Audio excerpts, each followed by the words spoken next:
Decided to do a little trot circle at the end.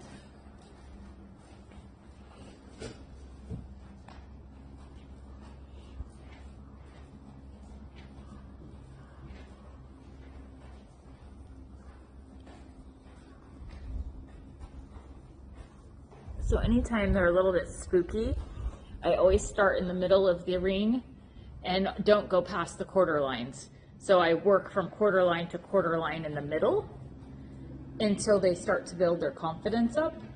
I don't go anywhere near the edges. And then as their confidence gets built up, as you feel the spookiness leaving, then we're able to push those circles out farther past the quarter line. Or we'll do some more work along the rail. But until that part is done, it gives you lots of room to work with, and he doesn't feel trapped, and he can see everything around him. I'm pretty sure that when the summer started, Oh, this would be, really? I put that early today.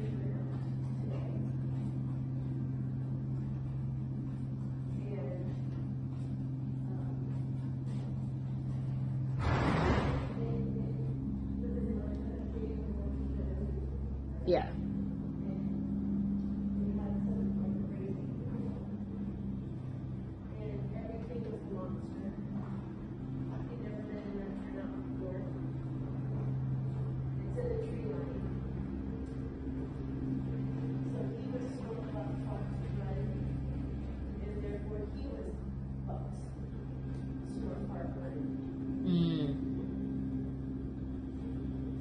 Feeding off of each other.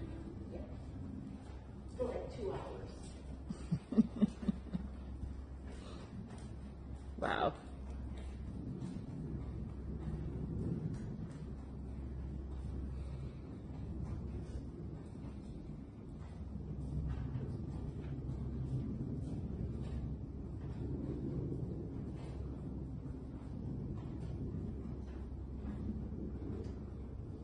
Good.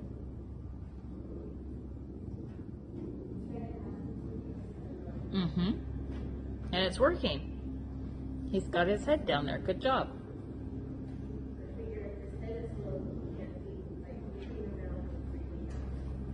Right. And it's a good relaxation posture. So when they're spooky, if they can put their head down and stay there, then it generally tends to relax them a little bit. Not to mention it's good practice for his stretchy walk. His stretchy trot. Like, push him into it, make him walk. And then you remember to give, once the neck is down, give the rein so his nose goes out as well, so that you don't end up pulling him behind the vertical. So the first step is the neck goes down. Once the neck is way down, then you give more rein and kick a little bit to push the nose out in front of the vertical.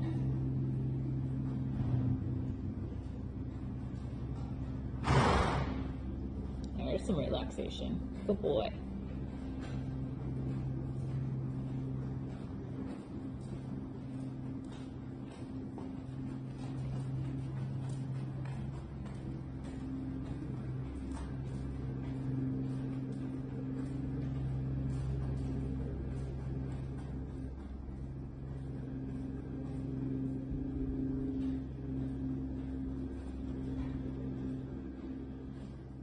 Kick him out. Come.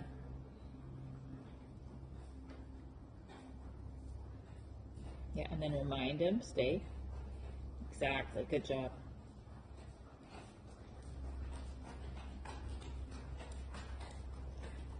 Good. See how he's starting to understand that when you touch the rein, he's to put his neck back down? Good boy. That's the same thing that you're looking for in the stretchy trot. It's just the next gait up.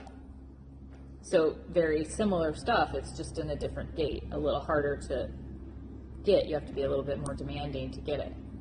But it's the same aids. So the more you get this the good in the walk, the better it will be when you go to the trot.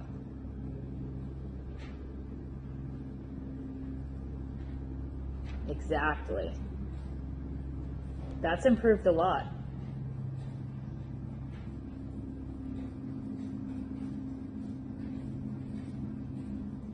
And then I want you to practice doing a little bend, but keeping the nose down. Keep the nose down, the neck long. Practice from going from the right bend to the left bend with his neck down and marching. That he doesn't change his rhythm or walk, and then to gradually take the left, but you just slowly tip it and maintain so that he stays down through the change of bend.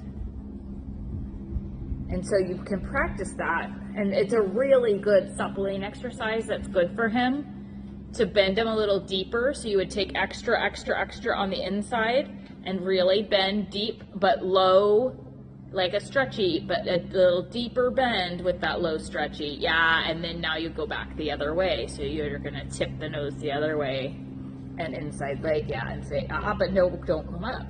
Stay down, and now give to my leg and wrap around, bend deep. So it only works to be supple if you do a deep bend, deeper through the turn to turn him the other way.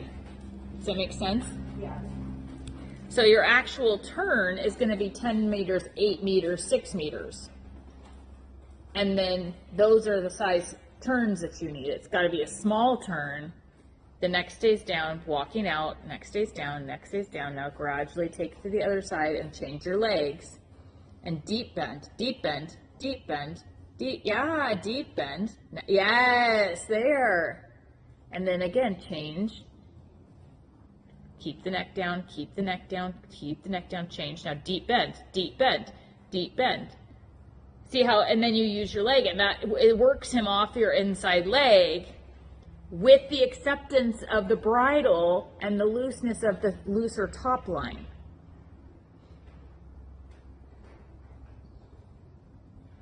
Stay down, yes. And then deep bend, deep bend. So the better he gets at it, the deeper you can make the bend.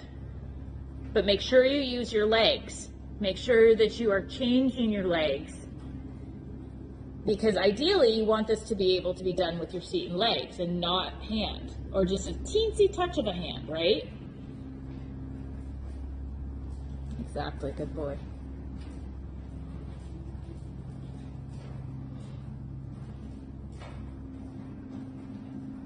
And make sure you use your leg when you do that bend. Support with your inside leg when you're doing the bend. Bend is inside leg, inside rein. So he doesn't collapse the circle and fall in with his ribs. Inside rein, inside leg, but gentle, head down, reaching to the bit, bend, bend, bend, bend, bend, bend, bend, bend, bend, more and more leg. You didn't quite have enough leg. Yeah, good with the head. And now bend. And now leg, leg, bend, leg, leg, leg, bend, leg, bend, leg, bend, leg, bend. And see there, he gets a little fussy. So that's the part that we want to smooth out. That's why we would keep doing that until that got a little smoother. And he could do that deep bend without that little fussiness, the head coming up, the little loss of rhythm. I mean, it's not being bad by any stretch of the imagination, but it can be better.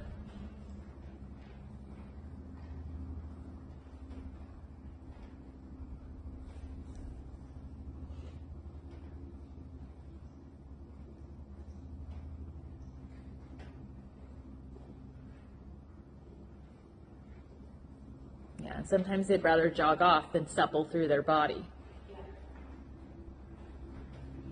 And that's why we do it. The deep bend, the acceptance of, I can really make you do a crunch on your inside and stretch the outside. And then we crunch the other side and stretch the outside. It's like doing side crunches for people. Yeah. We crunch the inside while we stretch the right side. And then we crunch the right side while we stretch the left side.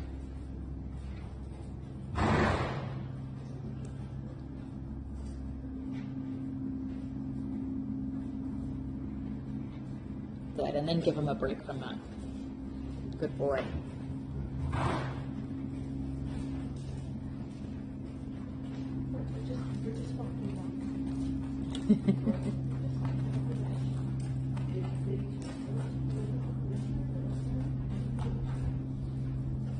Surely we must be doing something.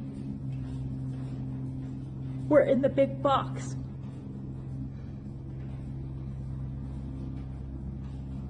And then I'd probably do a little bit of walking leg yield. Do a little center line to leg to quarter line to center line.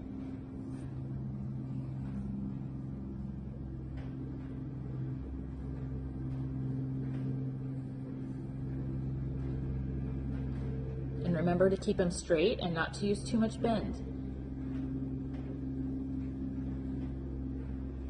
But he has to move his butt over. Yeah. So you're going to use a little outside rein, a little left rein to slow him while you use extra leg so he doesn't break to the trot. So when you have to get after him with your leg because he's not moving his butt, opposite rein comes a little stronger so that he doesn't leave. Does that make sense?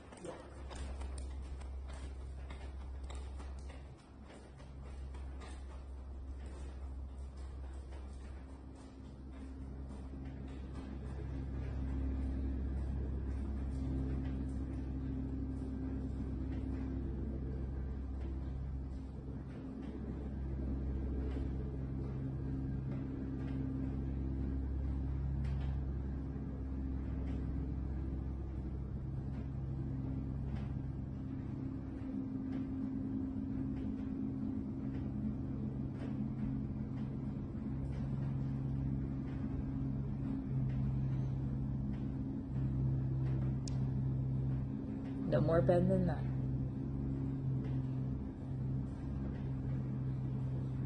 Good. There you go. Well done. This time do quarter line to the center. Or past the center maybe. Quarter line to quarter line.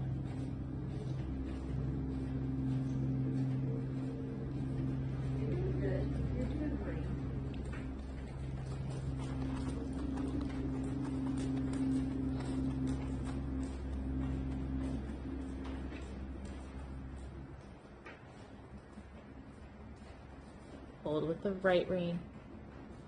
Make his butt catch up. There you go. Feel it?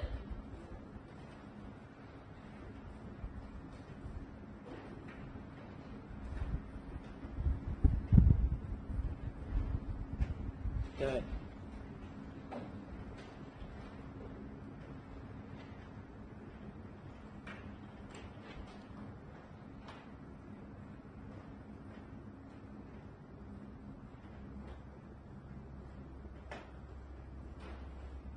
No, don't let his shoulder lead to the rail.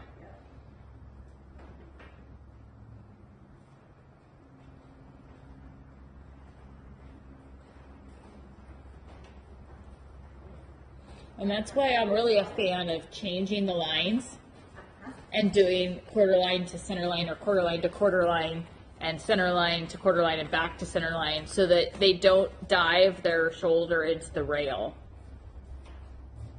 Slow the right shoulder. There you go. Slow the right shoulder. Yes. Slow the right shoulder. Butt has to, yes, butt has to catch.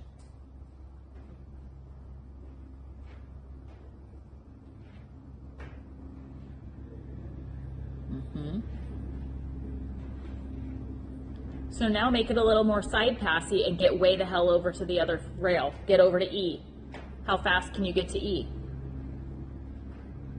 It's not about how pretty. Get over to E. Get that butt over there. Kind of get after him a little bit. Get over there.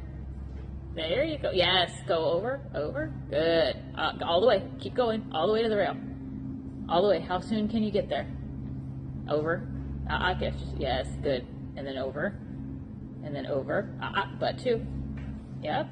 Good.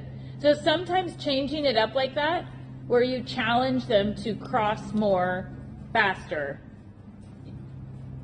keeps it from being so micromanaged.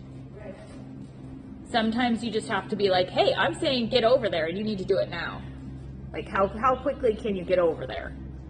because the dressage is all about, you know, getting over there, and your half passes, your leg yields turn into half passes, right?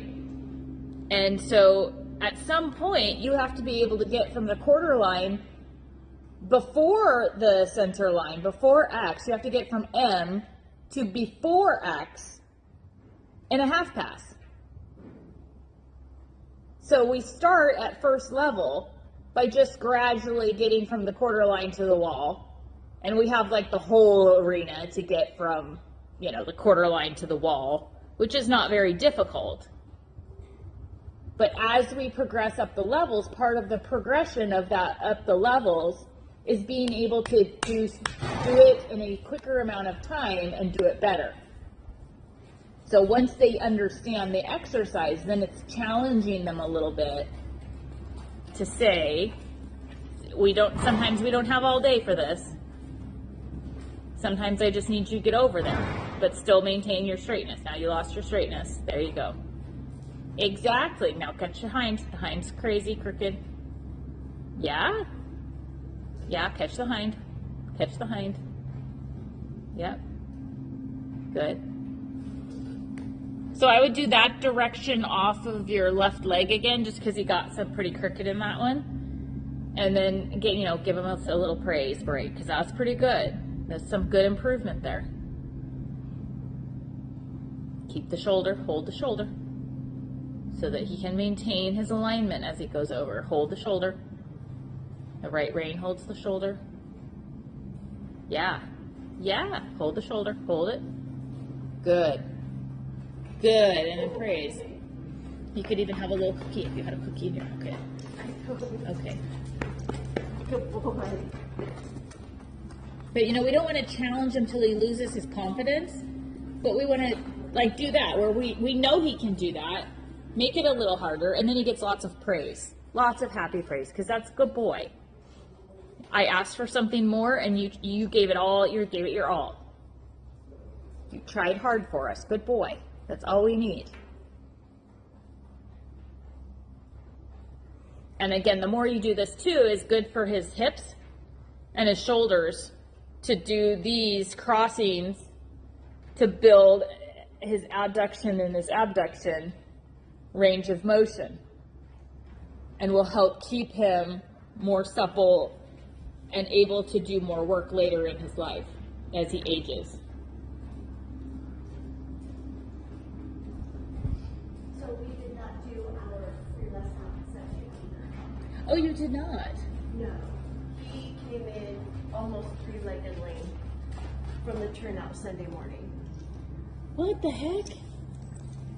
So, I mean, like, he has had a week. What did he do? There was no blood. It was the front right, the one he doesn't like anyway. Oh. And he was just like, if I had to guess, arthritis, because that's when the rain was rolling in. Or maybe he hit it or stepped on something or Stepped on a rock or something. But I can't see a bruise. But I No. mean, like, he didn't. Palpate anything. But he was nearly three-legged lame coming in Sunday. Had a mild colic episode Monday. Yesterday didn't finish his food. This morning didn't finish his food. So I'm happy with just we're here. And he got rid of. Yeah. So honestly, I'm good if we call that the lesson. Okay. We're here. I mean, he tried. Yeah. He Yeah. did stuff. We did stuff. We did some things. And hopefully he finished. I wonder if that's why he colicked those. If he hurt his foot and it was painful, and then he was like, And then he's like, I don't want to eat. Maybe. don't like the video camera, but it's expensive.